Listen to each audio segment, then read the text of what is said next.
പെയ്തിറങ്ങും സത്യം മലരായി ഇതവിടർത്തും. സത്യം സത്യമാ, സത്യം സത്യമാ, സത്യം സത്യമാ, സത്യം സത്യം.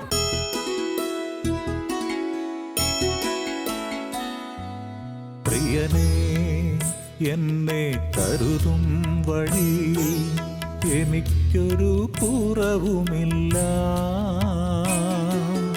എൻ ഭാരമെല്ലാം ദുഃഖങ്ങളെല്ലാം നന്മയ്ക്കായി തീർന്നിടുന്നു, നന്മയ്ക്കായി തീർന്നിടുന്നു.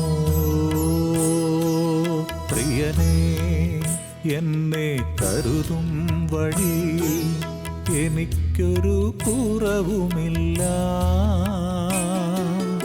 എൻ ഭാരമെല്ലാം ദുഃഖങ്ങളെല്ലാം നന്മയ്ക്കായി തീർന്നിടുന്നു, നന്മയ്ക്കായി തീർന്നിടുന്നു. എന്തോരു അഗാപ്പെ ഗോസ്പൽ മിനിസ്ട്രീസിൻ്റെ സത്യം സത്യമായി എന്ന ദൈവവചന സന്ദേശത്തിലേക്ക് സ്വാഗതം. സത്യം സത്യമാ.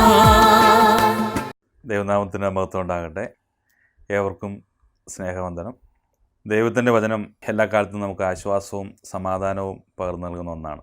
പ്രത്യേകിച്ച് സുവിശേഷങ്ങളിലൂടെ കർത്താവായ യേശുക്രിസ്തുവിൻ്റെ മഹത്വത്തെ നമുക്ക് കൂടുതലായി വെളിവാക്കി തരുന്നു. മത്തായിയുടെ സുവിശേഷം 8-ാം അധ്യായം 23 മുതൽ 27 വരെയുള്ള വേദഭാഗത്തിലൂടെ യേശുക്രിസ്തുവിൻ്റെ മഹത്വത്തെ കുറച്ചും കൂടി നമുക്ക് വ്യക്തമായി തരുന്ന ഒരു വേദഭാഗം നമുക്ക് ശ്രദ്ധിക്കാം. ഇങ്ങനെ വായിക്കുന്നു: അവനൊരു പടകിൽ കയറിയപ്പോൾ അവൻ്റെ ശിഷ്യന്മാർ കൂടെ ചെന്നു. പിന്നെ കടലിൽ വലിയ ഓളമുണ്ടായിട്ട് പടക് തിരമാലകളാൽ മുങ്ങുമാറായി. അവനോ ഉറങ്ങുകയായിരുന്നു. അവർ അടുത്തു ചെന്ന്, കർത്താവെ, രക്ഷിക്കണമേ, ഞങ്ങൾ നശിച്ചു പോകുന്നു എന്ന് പറഞ്ഞ് അവനെ ഉണർത്തി. അവൻ അവരോട്, അല്പവിശ്വാസികളെ, നിങ്ങൾ ഭീരുക്കളാകുവാൻ എന്ത് എന്ന് പറഞ്ഞ ശേഷം എഴുന്നേറ്റ് കാറ്റിനെയും കടലിനെയും ശാസിച്ചപ്പോൾ വലിയ ശാന്തതയുണ്ടായി. എന്നാറെ ആ മനുഷ്യർ അതിശയിച്ചു, ഇവൻ എങ്ങനെയുള്ളവൻ, കാറ്റും കടലും കൂടെ ഇവനെ അനുസരിക്കുന്നുവല്ലോ എന്ന് പറഞ്ഞു. യേശുവും ശിഷ്യന്മാരും ഒരുമിച്ചും യേശുവിനെ കൂടാതെയും ഗലീൽ കടലിൽ കൂടി പലവട്ടം യാത്ര ചെയ്തിട്ടുള്ളതായി നമുക്ക് കാണാൻ സാധിക്കും. അതിലൊരു യാത്രയാണ് നാം ഇപ്പോൾ വായിച്ച വേദഭാഗത്തും കണ്ടത്. ഈ യാത്രയിൽ കർത്താവായ യേശു ശിഷ്യന്മാരുടെ കൂടെ പടകിലുണ്ടായിരുന്നു എന്നതിന് യാതൊരു സംശയവുമില്ല. 24-ാം വാക്യത്തിൽ നാം ഇപ്രകാരം കാണുന്നു: അവൻ ഒരു പടകിൽ കയറിയപ്പോൾ ശിഷ്യന്മാർ കൂടെ ചെന്നു. അപ്പോൾ ശിഷ്യന്മാരോടുകൂടെ കർത്താവുണ്ട് എന്നതിന് നമുക്ക് യാതൊരു സംശയവുമില്ല. ആദ്യം പടകിൽ കയറിയത് യേശുവാണ്. യേശുവിനോട് കൂടെയാണ് പിന്നീട് ശിഷ്യന്മാർ ചെല്ലുന്നത്. പ്രിയ ശ്രോതാക്കളെ, താങ്കളുടെ ജീവിതത്തിൽ യേശുക്രിസ്തുവിനോട് കൂടെ യാത്ര ചെയ്യുന്ന വ്യക്തിയാണോ? ആണെങ്കിൽ താങ്കളെ ഓർത്ത് ഞാൻ കർത്താവിന് സ്തോത്രം ചെയ്യുന്നു. അല്ലായെങ്കിൽ യേശുവിൻ്റെ പടകിൽ എങ്ങനെയാകാം എന്ന് ഞാൻ ഈ സന്ദേശത്തിൻ്റെ ഒടുവിൽ താങ്കളോട് പങ്കുവയ്ക്കുന്നതാണ്. ഇതിൻ്റെ പ്രധാനപ്പെട്ട വിഷയം, യേശു ഉള്ള പടകിൽ യാത്ര ചെയ്തിട്ടും എൻ്റെ ജീവിതത്തിൽ പ്രതിസന്ധികൾ, യേശു ഉള്ള പടകിൽ യാത്ര ചെയ്തിട്ടും എൻ്റെ മരണത്തിൻ്റെ സാഹചര്യങ്ങൾ, യേശുവുള്ള പടകിൽ കയറിയിട്ടും എൻ്റെ പ്രതീക്ഷകൾ നഷ്ടപ്പെട്ടു പോകുന്ന അനുഭവങ്ങൾ ജീവിതത്തിലുണ്ടാകുന്നു. പടകിലുള്ളവൻ എന്തേ ഉറങ്ങുന്നു? ഞാൻ നിങ്ങളോട് ഒരു സത്യം പറയാം. നിങ്ങൾ യേശുവിനോട് കൂടെ ചേർന്ന് യാത്ര ചെയ്യുന്ന വ്യക്തിയാണോ? എന്നാൽ ചിലപ്പോൾ ഓളങ്ങളും കാറ്റും തിരമാലകളും നിങ്ങളുടെ ജീവിതത്തിലുണ്ടായിരുന്നിരിക്കും. ഇതൊരു മുന്നറിയിപ്പാണ്. ഗുരുവുള്ള പടകിലാണ് നാം യാത്ര ചെയ്യുന്നത്. ഗുരുവുള്ള പടകിലാണ് ശിഷ്യന്മാർ കയറിയത്. എന്നിട്ടും ജീവിതത്തിൽ വലിയ തിരയും കാറ്റും ഉണ്ടായി. പടക് തിരമാലകളാൽ മുങ്ങുമാറായി. നാം വേദഭാഗത്തിന് വായിക്കുന്നു, പടക് തിരമാലകളാൽ മുങ്ങുമാറായി. വലിയ പ്രതീക്ഷകളോടുകൂടെ ഗുരുവിനെ അനുഗമിച്ചവരാണ് ശിഷ്യന്മാർ. എന്നാൽ ഇപ്പോഴിതാ അവരുടെ പ്രതീക്ഷകളെല്ലാം കടലിൻ്റെ ആഴങ്ങളിലേക്ക് താഴ്ന്നിറങ്ങുകയാണ്. അവർ അപ്പനെ വിട്ടു, അമ്മയെ വിട്ടു. അവർ അപ്പനെയും അമ്മയും വിട്ടു, വള്ളവും വലയും വിട്ടു, കൂട്ടുകാരെയും നാട്ടുകാരെയും വിട്ടു. എന്നിട്ടാണ് കർത്താവായ യേശുവിനെ അവർ അനുഗമിക്കുവാനായിട്ട് ആരംഭിച്ചത്. യേശുവിനോട് കൂടെ യാത്ര ചെയ്യുന്ന ഈ വേളയിൽ ഇതാ അവരുടെ എല്ലാ പ്രതീക്ഷകളും അസ്തമിച്ച് അവർ ആ കടലിൻ്റെ ആഴങ്ങളിലേക്ക് താഴ്ന്നു പോകാനായിട്ട് ഉള്ള സന്ദർഭമാണ് ഇപ്പോൾ ഇവിടെ. എന്നാൽ ഇതാ അവരുടെ എല്ലാ സ്വപ്നങ്ങളോടുകൂടെ അവർ ആ കടലിൻ്റെ ആഴങ്ങളിലേക്ക് മുങ്ങിത്താഴുവാനായിട്ട് പോകുന്നു. എല്ലാം അവസാനിച്ചു എന്ന് തോന്നിയ ഒരു സന്ദർഭം. പ്രിയ സഹോദര സഹോദരി, താങ്കൾ കർത്താവുള്ള ഒരു പടകിലാണോ യാത്ര ചെയ്യുന്നത്? അങ്ങനെ ഒരു പടകിൽ യാത്ര ആരംഭിച്ചിട്ട് ഇപ്പോഴിതാ എന്തുകൊണ്ട് എൻ്റെ ജീവിതത്തിൽ പ്രതിസന്ധി വന്നു, ഈ പ്രയാസം വന്നു, ഇങ്ങനൊരു രോഗം വന്നു എന്നൊക്കെ താങ്കൾ ചിന്തിച്ചിട്ടുണ്ടോ? ഈ വേദഭാഗത്ത് ഇങ്ങനെയാണ് വായിക്കുന്നത്: പിന്നെ കടലിൽ വലിയ ഓളം ഉണ്ടായിട്ട് പടക് തിരമാലകളാൽ മുങ്ങുമാറായി. ഇവിടെ പറയുന്നത് പടക് തിരമാലകളാൽ മുങ്ങുമാറായി എന്നാണ്. പടക് മുങ്ങി എന്നല്ല. കർത്താവ് നമ്മുടെ പടകിൻ്റെ അമരത്തുണ്ടെങ്കിൽ അതൊരു പക്ഷേ കാറ്റിലും കോളിലും പെട്ട് തിരമാലകളാൽ മുങ്ങുമാറായേക്കാം, എന്നാൽ അത് മുങ്ങുകയില്ല. നിങ്ങളുടെ ജീവിതയാത്രയുടെ പടകിൽ കർത്താവ് അമരത്തുണ്ടെങ്കിൽ ഒരുപക്ഷെ ജീവിതത്തിൽ വലിയ തിരയും കാറ്റും കോളും പ്രയാസങ്ങളൊക്കെ ഉണ്ടായാൽ പോലും അവൻ അമരത്തുണ്ട്. ഇനി അവൻ അല്പസമയത്തേക്ക് ഉറങ്ങുകയാണ് എന്നിരുന്നാൽ പോലും നിങ്ങളുടെ പടക് ഒരിക്കലും മുങ്ങുകയില്ല, കാരണം അവൻ അമരത്ത് ഉണ്ട്. ഇവിടെ നാം വായിക്കുന്നു, അവനോ ഉറങ്ങുകയായിരുന്നു.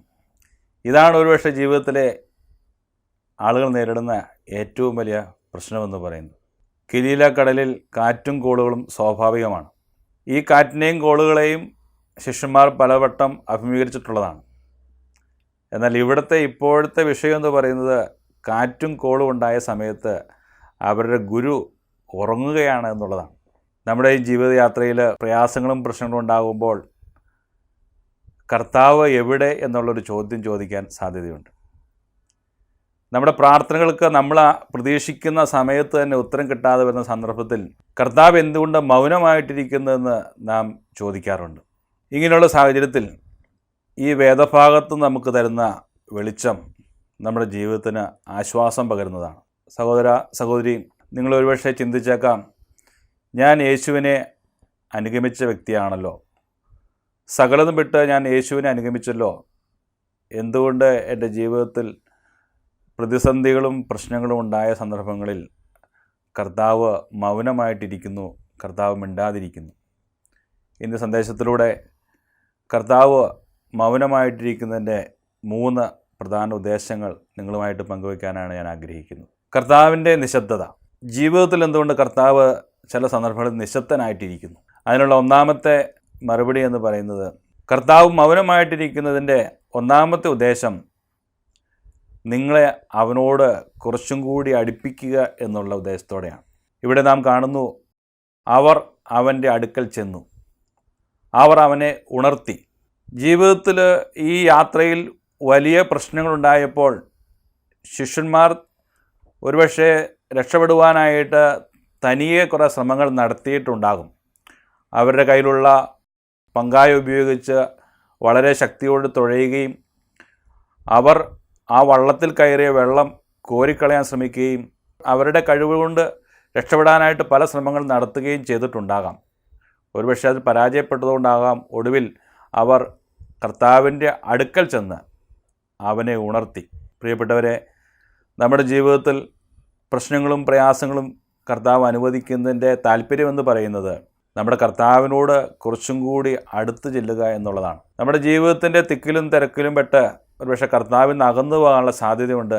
ഈ വേളയിൽ ഇങ്ങനെയുള്ള പ്രതിസന്ധികൾ ജീവിതത്തിലുണ്ടാകുമ്പോൾ നാം കർത്താവിനോട് കൂടുതൽ അടുക്കുവാനും കർത്താവിനോട് പ്രാർത്ഥിക്കുവാനും ഇടയാകും. ഞാനൊരു കഥ ഓർക്കുന്നു. ഒരു റോഡിൻ്റെ സൈഡിൽ ഒരു വലിയ ബിൽഡിങ് പണി നടക്കുകയാണ്. ആ 3 നിലയുള്ള ബിൽഡിങ്ങിൻ്റെ മുകളിൽ നിന്ന് പണിക്കാർ പണിതോണ്ടിയ സമയത്ത് അവർക്ക് താഴെ നിന്ന് ഒരു സഹായം ആവശ്യമായിട്ട് വന്നു. അപ്പോൾ താഴെ പോകുന്ന മനുഷ്യരെ അവർ പല നിലകളിൽ വിളിക്കുവാനായിട്ട് ശ്രമിച്ചു. പക്ഷെ താഴെ പോകുന്ന മനുഷ്യരെ ആരും ശ്രദ്ധിച്ചില്ല. ഈ സന്ദർഭത്തിൽ അവർക്കൊരു ആശയം തോന്നി. അവരവരുടെ പോക്കറ്റിൽ നിന്ന് ഒരു 10 രൂപ എടുത്ത് താഴത്തേക്ക് ഇട്ടു. അപ്പോൾ അതിൽ കടന്നു വന്ന മനുഷ്യൻ ആ 10 രൂപ എടുത്ത് നോക്കി, താൻ ചുറ്റും നോക്കിയിട്ട് ആരും കാണുന്നില്ല എന്ന് കണ്ട് താൻ പോക്കറ്റിലിട്ട് അങ്ങ് മുന്നോട്ട് പോയി. അവരുടെ ഉദ്ദേശം സാധിച്ചില്ല. കുറച്ച് കഴിഞ്ഞപ്പോൾ വേറൊരു മനുഷ്യൻ വരുന്നത് കണ്ടു. അപ്പോൾ അവർ കാര്യം ചെയ്തു, അവിടെ നിന്ന് ചെറിയൊരു കല്ലെടുത്ത് ആ മനുഷ്യൻ്റെ തലയിലേക്ക് ഇട്ടു. ആ കല്ല് വന്ന് തലയിൽ വീണു. അദ്ദേഹത്തിന് വേദനിച്ചു. ഉടൻ തന്നെ അദ്ദേഹം മുകളിലോട്ട് നോക്കി. അപ്പോൾ ഈ പണിക്കാർ അവർക്ക് ആവശ്യമുള്ള കാര്യം അവരെ ബോധ്യപ്പെടുത്തി. അങ്ങനെ അവരുടെ കാര്യം നടന്നു. ഈ കഥ ഇതൊരു കഥയാണെങ്കിലും ഇത് പറയുന്നൊരു കാര്യമുണ്ട്.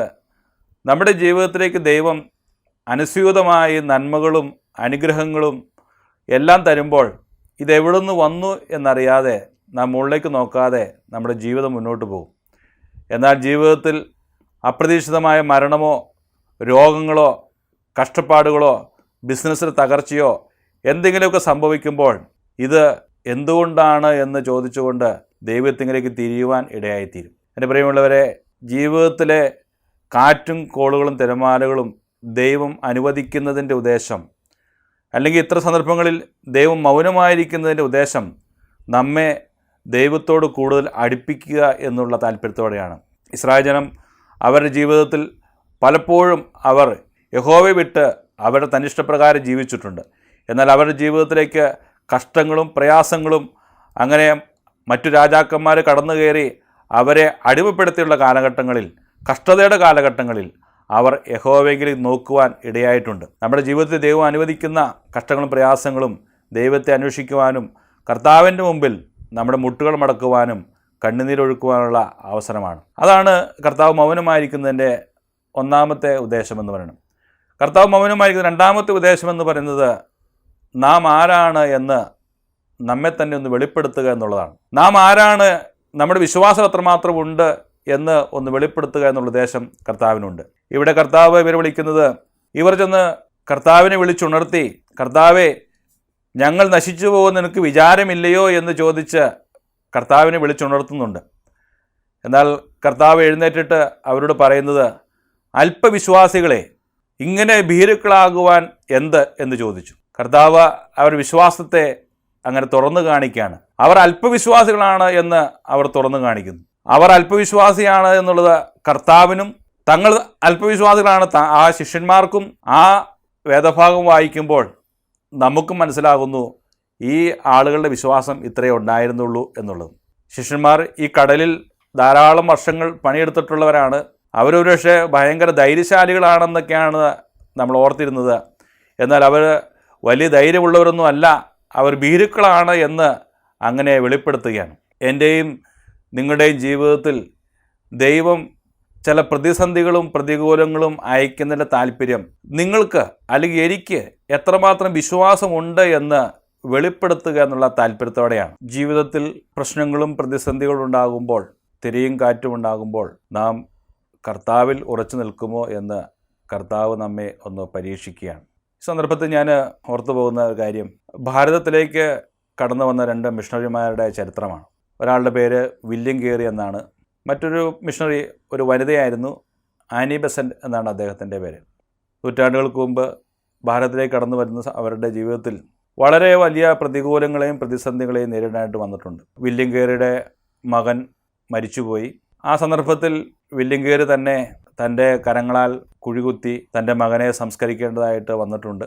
ജീവിതത്തിൽ പറഞ്ഞറിയിക്കാൻ കഴിയാത്ത വിധത്തിലുള്ള കഷ്ടതയും പ്രയാസങ്ങളൊക്കെ ഉണ്ടായെങ്കിലും കർത്താവ് തന്നെ നിയോഗിച്ചേൽപ്പിച്ചായിരിക്കുന്ന ശുശ്രൂഷയിൽ വില്യം കേറി നിലനിൽക്കുകയും കർത്താവിന് വേണ്ടി ഭാരതത്തിൽ വലിയൊരു വേല തയ്ക്കുകയും ചെയ്തു.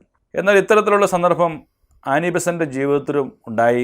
തൻ്റെ മകനും രോഗിയായി മാറി. ഈ സന്ദർഭത്തിൽ ആനി ബെസൻ്റ് ദൈവത്തോട് പ്രാർത്ഥിച്ചു, ദൈവമേ എൻ്റെ കുഞ്ഞിനെ എടുക്കരുത്, എൻ്റെ കുഞ്ഞിന് സൗഖ്യം വരുത്തണം എന്ന് പ്രാർത്ഥിച്ചു. എന്നാൽ ദൈവത്തിന് സർവാധികാരത്തിൽ ആ കുഞ്ഞിനെ എടുക്കുകയാണ് ഉണ്ടായത്.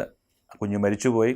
അതോടുകൂടി ആനി ബെസൻ്റ് തൻ്റെ മിഷൻ പ്രവർത്തനം അവസാനിപ്പിച്ച് ഒരു സാമൂഹ്യ പ്രവർത്തകയായി ജയിൽ പ്രവർത്തിച്ചു. ആനി ബെസൻ്റ് പിന്നീട് അറിയപ്പെട്ടത് ഒരു സാമൂഹ്യ പ്രവർത്തക എന്ന നിലയിലാണ്. ഞാൻ പറഞ്ഞു വന്നത്, നമ്മുടെ ജീവിതത്തിലെ പ്രതിസന്ധികളും പ്രയാസങ്ങളും വരുമ്പോൾ നാം എങ്ങനെ പ്രതികരിക്കുന്നു എന്ന് ദൈവം നമുക്കൊന്ന് വെളിപ്പെടുത്തി തരുന്നു, അതുപോലെ ലോകത്തിനും ഒന്ന് വെളിപ്പെടുത്തി കൊടുക്കുന്നു എന്ന് നമുക്ക് കാണാനായിട്ട് സാധിക്കും. അതുപോലെ ഒന്നാണ് ഇയ്യോബിൻ്റെ ജീവിതം. ഇയ്യോബിനെ നാം അറിയപ്പെടുന്നത് വലിയ ധനികനാണ് ആയ മനുഷ്യൻ എന്ന നിലയിലല്ല. ധനികനായിരുന്നു, അതുപോലെ വലിയ നീതിമാനായ ഭക്തനായിരുന്നു എന്നുള്ളതിനേക്കാളൊക്കെ ഉപരിയായി ദൈവം ഇയ്യോബിന് ധാരാളം സമ്പത്തും എല്ലാം തനിക്ക് ധാരാളമായി നൽകിയിരുന്നു. ഒരു സന്ദർഭത്തിൽ അക്ഷരാർത്ഥത്തിൽ കൊടുങ്കാറ്റുകൊണ്ടും അഗ്നി കൊണ്ടും അന്യരാജാക്കന്മാരുടെ ശത്രുക്കളുടെ പീഡനം കൊണ്ടും തൻ്റെ സർവ്വതും ദൈവം നശിപ്പിച്ചു, അല്ലെങ്കിൽ ദൈവം നശിപ്പിക്കുവാൻ ദൈവം അനുവാദം കൊടുത്തു. ഈ സന്ദർഭത്തിൽ ഇയ്യോബിൻ്റെ പ്രതികരണമാണ് നാം കാണുന്ന ഇയ്യോബ് എന്ന് പറയുന്നത്. ഇത്തരം സന്ദർഭത്തിൽ ഇയ്യോബിൻ്റെ പ്രതികരണത്തിലൂടെ താൻ എത്രമാത്രം വിശ്വാസത്തിൽ വേരുള്ളവനായിരുന്നു എന്ന് താൻ വെളിപ്പെടുത്തുന്നുണ്ട്. തൻ്റെ ഭാര്യ പോലും ഈ കർത്താവിനെ തള്ളിപ്പറഞ്ഞ് നിനക്ക് ആത്മഹത്യ ചെയ്തു കൂടെയോ മരിച്ചുകൂടെയോ എന്ന് പറയുന്നുണ്ട്. എങ്കിലും ആ സന്ദർഭത്തിലും ദൈവം തന്നു, ദൈവം എടുത്തു, ദൈവനാമം മഹത്വപ്പെടുമാറാകട്ടെ എന്ന പ്രസ്താവനയിലൂടെ തൻ്റെ വിശ്വാസത്തെ വെളിവാക്കുന്ന ഇയ്യോബിനെ കാണാനായിട്ട് സാധിക്കും. പ്രിയമുള്ളവരെ, നമ്മുടെ ജീവിതത്തിൽ പ്രതിസന്ധികൾ ദൈവം അനുവദിച്ചിട്ടാണ് കടന്നു വരുന്നത്. ഒരുപക്ഷെ നിങ്ങളുടെ പ്രിയപ്പെട്ട കുഞ്ഞ് മരിച്ചു പോയിട്ടുണ്ടാകാം, അല്ലെങ്കിൽ നിങ്ങളുടെ പ്രിയപ്പെട്ട ഭാര്യ രോഗിയായിരിക്കാം, നിങ്ങൾ വളരെ താല്പര്യത്തോടെ വളർത്തിയെടുത്ത ബിസിനസ് പരാജയപ്പെട്ടിട്ടുണ്ടാകാം, നിങ്ങളുടെ കസേര നിങ്ങൾക്ക് നഷ്ടപ്പെട്ടിട്ടുണ്ടാകാം, നിങ്ങളുടെ കസേരയിൽ മറ്റൊരു വ്യക്തി ഇരിക്കുന്നുണ്ടാകാം. അങ്ങനെ ജീവിതത്തിൽ ഒരുപാട് പ്രതിസന്ധികൾ ഉണ്ടാകുമ്പോൾ ദൈവത്തോട് പ്രാർത്ഥിച്ചിട്ടും ദൈവം ഉത്തരം തരുന്നില്ല എന്ന് തോന്നുന്നുവെങ്കിൽ നിങ്ങൾ ദൈവത്തിനായി വെയിറ്റ് ചെയ്യുക, കാത്തിരിക്കുക. ഇയ്യോബിനെ പോലെ നിങ്ങൾ പറയണം, ഇങ്ങനെ പറയണം, അവൻ എന്നെ കൊന്നാലും ഞാൻ അവനായി കാത്തിരിക്കും. ഇങ്ങനെ പറയുന്നുവെങ്കിൽ, ഇങ്ങനെ നിങ്ങൾ ദൈവത്തിൻ്റെ മുഖത്തേക്ക് മാത്രം നോക്കിക്കൊണ്ട് നിൽക്കുന്നുവെങ്കിൽ നിങ്ങളുടെ വിശ്വാസം എന്താണ് എന്ന് വെളിപ്പെടുത്തുവാനായിട്ട് സാധിക്കും. ദൈവം മൗനമായിട്ടിരിക്കുന്നതിൻ്റെ രണ്ടാമത്തെ ഉദ്ദേശം നമ്മളെ തന്നെ ഒന്ന് വെളിപ്പെടുത്തുക എന്നുള്ളതാണ്. മൂന്നാമത്തെ ഉദ്ദേശം തന്നെ തന്നെ വെളിപ്പെടുത്തുക എന്നുള്ളതാണ്. ശിഷ്യന്മാർക്ക് തങ്ങളുടെ കൂടെ പടകിലിരിക്കുന്ന യേശുവിനെ കൂടുതലായി മനസ്സിലാക്കുവാനായിട്ട് ലഭിച്ച ഒരു അവസരമായിരുന്നിത്. അവർക്ക് യേശുവിനെക്കുറിച്ച് മുമ്പ് അറിയാമായിരുന്നത് മലയിലെ പ്രസംഗത്തിലൂടെ ഇവൻ നല്ലൊരു പ്രസംഗനാണ് എന്നവർക്ക് മനസ്സിലായി. മറ്റു സന്ദർഭത്തിൽ അനേക രോഗികളെ സൗഖ്യമാക്കുന്നവർ കണ്ടിട്ടുണ്ട്. അപ്പോൾ അവൻ സൗഖ്യദായകനാണ് എന്ന് മനസ്സിലായി. ഭൂതങ്ങളെ പുറത്താക്കുന്നവരവർ കണ്ടു. ഇങ്ങനെയുള്ള യേശുവിനെയാണ് ഇവർക്ക് പരിചയമായിരുന്നത്. എന്നാൽ ഇപ്പോൾ ഇവരുടെ പടകിൻ്റെ അമരത്ത് നിൽക്കുന്ന കർത്താവിന് പടകിൻ്റെ മേൽ മാത്രമല്ല കടലിൻ്റെ മേലും അധികാരമുണ്ട് എന്ന് വെളിപ്പെടുത്തപ്പെട്ടത് ഈ സന്ദർഭത്തിലാണ്. അവർ ചോദിക്കുന്നൊരു ചോദ്യം, ഇവൻ ഇങ്ങനെയുള്ളവനോ?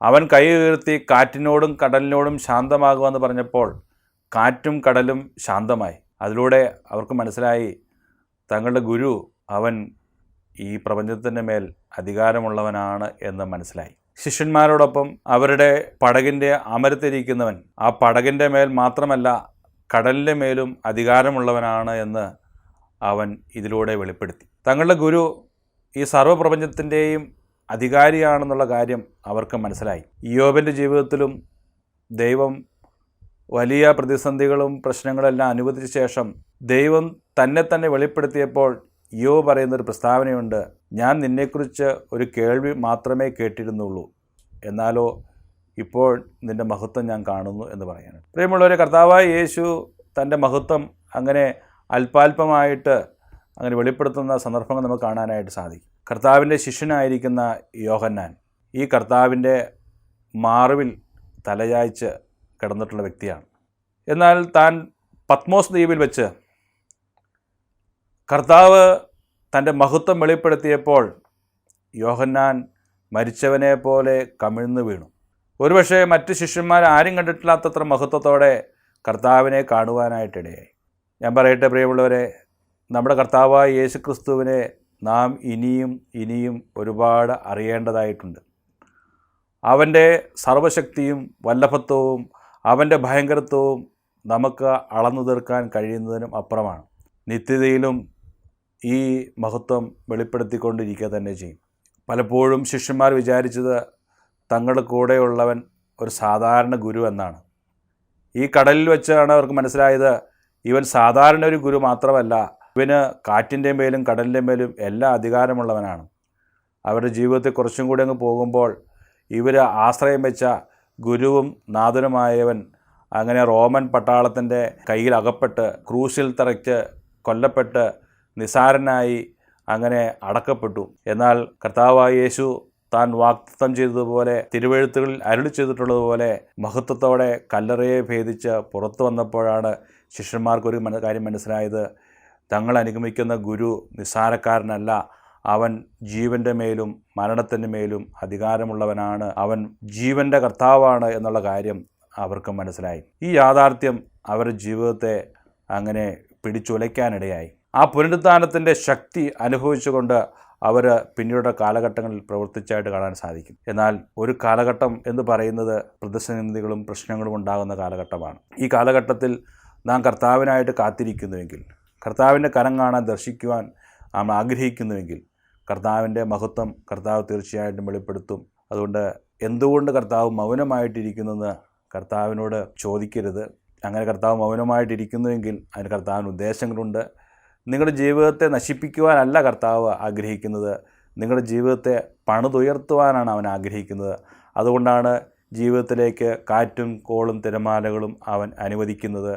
ചില സമയത്ത് അവൻ മിണ്ടാതിരിക്കുന്നത്. എൻ്റെ പ്രിയ സഹോദര സഹോദരി, തങ്ങൾ കർത്താവായ യേശുക്രിസ്തുവിനെ രക്ഷിതാവായി സ്വീകരിച്ച് കർത്താവിനെ ആശ്രയിച്ച് മുന്നോട്ട് പോകുന്ന വ്യക്തിയാണെങ്കിൽ ഇത്തരം പ്രശ്നങ്ങളുണ്ടാകുമ്പോൾ നിങ്ങൾ ഭയപ്പെടരുത്. നിങ്ങളുടെ അമരത്തുള്ളവൻ അവൻ മയങ്ങുന്നു, എന്നാലും അവൻ എല്ലായ്പ്പോഴും ഉണർന്നിരിക്കുന്നവനാണ്. അവൻ നിങ്ങളുടെ പടകിലുണ്ടോ, പടക തിരമാല മുങ്ങുമാറാകും, പക്ഷെ മുങ്ങിപ്പോവുകയില്ല. പ്രിയ സ്നേഹിത, നിങ്ങളോടൊപ്പം കർത്താവായ യേശു ഇല്ലെങ്കിൽ ആ യേശുവിനെ ഞാൻ ജസ്റ്റ് ഒന്ന് പരിചയപ്പെടുത്താം. പിതാവും പുത്രനും പരിശുദ്ധാത്മാവുമായ ത്രിയേക ദൈവം, അതിൽ പുത്രൻ തമ്പുരാൻ 2000 വർഷങ്ങൾക്ക് മുമ്പ് ഈ താഴ്ന്ന ഭൂമിയിലേക്ക് ഇറങ്ങി വരികയും യാതൊരു പാപവും ചെയ്യാതെ ജീവിച്ച് മനുഷ്യവർഗത്തിൻ്റെ മുഴുവൻ പാപങ്ങളും തൻ്റെ ശരീരത്തിന്മേൽ ഏറ്റെടുത്തുകൊണ്ട് കാൽവരിയിലെ ക്രൂശിൽ മനുഷ്യവർഗത്തിന് പകരക്കാരനായി മനുഷ്യൻ്റെ പാപത്തിന് പ്രായശ്ചിത്തമായി മരിച്ചു. താൻ അടക്കപ്പെട്ടു, 3-ാം ദിവസം ഉയർത്തെഴുന്നേറ്റിട്ട് താൻ തൻ്റെ ശിഷ്യന്മാരോട് പറഞ്ഞു, ഇതാണ് സുവിശേഷം, ലോകമറിയേണ്ട സുവിശേഷം. സഹോദര സഹോദരി, താങ്കൾ കേൾക്കേണ്ട സുവിശേഷം ഇതാണ്. നിൻ്റെ പാപത്തിന് വേണ്ടി കർത്താവായ യേശു ക്രിസ്തു കാൽവരിയിലെ ക്രൂശിൽ യാഗമായി തീർന്നു. അവൻ മരിച്ചു, അടക്കപ്പെട്ടു, ഉയർത്തെഴുന്നേറ്റു, ഇന്നും നിനക്കായി ജീവിക്കുന്നു. ഈ കർത്താവായ യേശുവിൻ്റെ കാൽവരിയിലെ മരണം എൻ്റെ പാപത്തിനുള്ള പകരമരണമായിരുന്നു എന്ന് അംഗീകരിക്കുന്നുവെങ്കിൽ താങ്കൾക്ക് കർത്താവിൻ്റെ പടകിൽ ആകാനായിട്ട് സാധിക്കും. ആ പടകിൽ യാത്ര ചെയ്യുന്നുവെങ്കിൽ നിത്യയുടെ തുറമുഖത്ത് നിങ്ങൾക്ക് എത്തിച്ചേരുവാനായിട്ട് കഴിയും. അതുകൊണ്ട് ദൈവം നിങ്ങളെ ഈ വചനങ്ങളാൽ അനുഗ്രഹിക്കട്ടെ. നിങ്ങളുടെ ജീവിതത്തിൽ കർത്താവുള്ള ജീവിതമായി മാറട്ടെ. കർത്താവ് ജീവിതത്തിലുള്ളവർ ജീവിതത്തിൻ്റെ പ്രതിസന്ധികളെ കർത്താവിനെ ആശ്രയിച്ച് നേരിടുവാൻ ഈ വചനത്തിലൂടെ ദൈവം കൃപ നൽകട്ടെ എന്ന് പ്രാർത്ഥിച്ചുകൊണ്ട് നിർത്തുന്നു. ദൈവനാമം മഹത്വപ്പെടുമാറാകട്ടെ. നീ അനുകൂലമെങ്കിൽ പ്രതികൂലമെനിക്കിനിയാ. എൻ ദൈവമേ, നീ അനുകൂലമെങ്കിൽ പ്രതികൂലമെനിക്കിനിയാ. പ്രതികൂലമെനിക്കിനിയാ. എന്തൊരു ഭാഗ്യമിത്, എന്തൊരു സ്നേഹമിത്, എന്തൊരാനന്ദമിത്, എൻ രക്ഷകാ. എന്തൊരു ഭാഗ്യമിത്, എന്തൊരു സ്നേഹമിത്, എന്തൊരാനന്ദമിത്, എൻ രക്ഷകാ. ജീവിതത്തിൻ്റെ പടകിൽ കർത്താവ് ഉണ്ടെങ്കിൽ ആ പടക് മുങ്ങുകയില്ല എന്നൊരു സന്ദേശമാണ് നാം കേട്ടത്. പ്രിയ സ്നേഹിതരെ, ജീവിതത്തിലെ പ്രതികൂലങ്ങളും പ്രതിസന്ധിയും വരുമ്പോൾ ചിലപ്പോഴെല്ലാം ദൈവം മൗനമായിട്ടിരിക്കുകയാണോ എന്ന് നമുക്ക് തോന്നിപ്പോകാം. എന്നാൽ എന്തുകൊണ്ടാണ് ദൈവം മൗനമായിട്ടിരിക്കുന്നത് എന്ന് ചോദിച്ചാൽ, നാം ദൈവത്തോട് അടുത്ത് ചെല്ലുവാൻ വേണ്ടിയാണ്. ആ ദൈവത്തിലുള്ള നമ്മുടെ വിശ്വാസത്തെ ഒരിക്കൽ കൂടെ ഉറപ്പിക്കാൻ വേണ്ടിയാണ്. അതുപോലെ തന്നെ ദൈവത്തെക്കുറിച്ച് തന്നെ ദൈവത്തിന് വെളിപ്പെടുത്തുവാൻ വേണ്ടിയാണ്. അങ്ങനെ പല ഉദ്ദേശത്തോടു കൂടിയാണ് സർവശക്തനായ ദൈവം നമ്മോട് ഇടപെടുന്നത്. അതുകൊണ്ട് പ്രതിസന്ധിയിൽ തളർന്നു പോവുകയല്ല വേണ്ടത്, നാം ദൈവത്തോട് അടുത്ത് ചെല്ലുകയാണ് ചെയ്യേണ്ടത്. മാത്രമല്ല, ഈ കർത്താവ് നമ്മിൽ ഉണ്ടെങ്കിൽ മാത്രമേ നമ്മുടെ നിത്യത അല്ലെങ്കിൽ നിത്യതയുടെ പടക് അത് നിത്യതയോളം നിലനിൽക്കുന്ന ഒന്നായിട്ട് തീരുകയുള്ളൂ. അതുകൊണ്ട് നമ്മുടെ പടകിൽ ക്രിസ്തു ഉണ്ടോ? നമ്മുടെ ജീവിതമാകുന്ന പടകിൽ ക്രിസ്തുവിനെ നാം അംഗീകരിച്ചിട്ടുണ്ടോ? ഒരിക്കൽ കൂടെ നമുക്ക് വിചിന്തനം ചെയ്യാം. കർത്താവായ യേശു ക്രിസ്തുവിൽ വിശ്വസിക്കുവാനും നമ്മുടെ പാപത്തിൻ്റെ പരിഹാരത്തിനായി കാൽവരിയിലെ ക്രൂശിൽ മരിച്ചു എന്ന് ഹൃദയം കൊണ്ട് വിശ്വസിക്കുവാനും കഴിഞ്ഞാൽ കർത്താവ് നമ്മുടെ ഹൃദയത്തിൽ വസിക്കുന്ന ഒരു ദൈവമാണ്. അവൻ നമ്മോട് കൂടെ വസിക്കുന്ന ഒരു ദൈവമാണ്. അതുകൊണ്ട് ആ കർത്താവിൽ വിശ്വസിക്കുവാൻ സർവശക്തനായ ദൈവം നിങ്ങളെല്ലാവരെയും സഹായിക്കട്ടെ. ദൈവത്തിൻ്റെ നാമത്തിന് തന്നെ മഹത്വം. നമുക്ക് പ്രാർത്ഥിക്കാം. സ്വർഗീയ പിതാവേ, നന്ദിയോടെ അങ്ങയുടെ നാമത്തെ ഞങ്ങൾ സ്തുതിക്കുന്നു. ഞങ്ങൾ കേട്ടതുപോലെ കർത്താവ് ഞങ്ങളുടെ ജീവിതമാകുന്ന പടകിലുണ്ടെങ്കിൽ അതൊരിക്കലും മുങ്ങിപ്പോവുകയില്ല എന്ന വലിയ പ്രത്യാശയ്ക്കായിട്ട് നന്ദിയോടെ സ്തോത്രം. പലപ്പോഴും ഞങ്ങൾ ആശ്രയിക്കുന്നത് ഞങ്ങളുടെ ബുദ്ധിയിലും ഞങ്ങളുടെ സ്നേഹിതരിലും ഞങ്ങൾക്ക് വേണ്ടപ്പെട്ടവരിലൊക്കെയുമാണ് എന്ന് ഞങ്ങൾ ഓർക്കട്ടെ. എന്നാൽ സ്വർഗത്തിലെ ദൈവമേ, അവിടുന്ന് ഞങ്ങളുടെ ജീവിതമാകുന്ന പടകിലുണ്ടെങ്കിൽ, കർത്താവ് രക്ഷകനായി ഞങ്ങളുടെ ഹൃദയത്തിൽ വസിക്കുന്നുവെങ്കിൽ ഞങ്ങളുടെ ജീവിതം അത് നിത്യതയോളം നിലനിൽക്കുന്നതായി തീരും എന്ന് ഞങ്ങളെ കേൾപ്പിച്ചുകൊണ്ട് നന്ദിയോടെ സ്തോത്രം. ഈ കർത്താവിൽ വിശ്വസിക്കുവാനും അവൻ നൽകുന്ന രക്ഷയുടെ പദ്ധതിയിൽ ഭാഗമായി തീരുവാനും ഇത് കേൾക്കുന്ന ഓരോരുത്തരെയും കർത്താവ് സഹായിക്കണം എന്ന് ഞങ്ങൾ പ്രാർത്ഥിക്കുന്നു. കർത്താവായ യേശു ക്രിസ്തുവിൻ്റെ കാൽവരിയിലെ ബലിയിൽ വിശ്വസിക്കുവാൻ, ഹൃദയം കൊണ്ട് കർത്താവിനെ രക്ഷിതാവായി അംഗീകരിക്കുവാൻ സർവശക്തനായ ദൈവം എല്ലാവരെയും ധാരാളമായി സഹായിക്കണം എന്നൊരിക്കൽ കൂടെ പ്രാർത്ഥിക്കുന്നു. പ്രാർത്ഥന കേട്ടതുകൊണ്ട് സ്തോത്രം. യേശുവിൻ നാമത്തിൽ തന്നെ ആമേൻ. ഈ പ്രോഗ്രാം നിങ്ങൾക്ക് അനുഗ്രഹമായി എന്ന് വിചാരിക്കുന്നു. നിങ്ങളുടെ വിലപ്പെട്ട അഭിപ്രായങ്ങളും നിർദ്ദേശങ്ങളും പ്രാർത്ഥനാവശ്യങ്ങളും ഞങ്ങളെ അറിയിച്ചാലും ഞങ്ങൾ നിങ്ങൾക്ക് വേണ്ടി തീർച്ചയായും പ്രാർത്ഥിക്കുന്നതാണ്. ഞങ്ങളെ ബന്ധപ്പെടേണ്ട വിലാസം Agape Gospel Ministry, 87 Maithri Nagar, Asramam, Kollam. Email ID satyamsatyamai@gmail.com. Phone number 8136936648. ഈ പ്രോഗ്രാം വീണ്ടും കാണുവാനായി സത്യം സത്യമായി എന്ന ഫേസ്ബുക്ക് പേജിലും സത്യം സത്യമായി എന്ന യൂട്യൂബ് ചാനലിലും ലഭ്യമാണ്. നിങ്ങളെല്ലാവരും ഈ പ്രോഗ്രാം ശ്രദ്ധിച്ചാലും ദൈവം നമ്മെ എല്ലാവരെയും ധാരാളമായിട്ട് അനുഗ്രഹിക്കട്ടെ. വചനം മഴയായി പെയ്തിറങ്ങും, സത്യം മലരായി ഇതൾ വിടർത്തും. സത്യം സത്യമാ, സത്യം സത്യമാ, സത്യം സത്യമാ.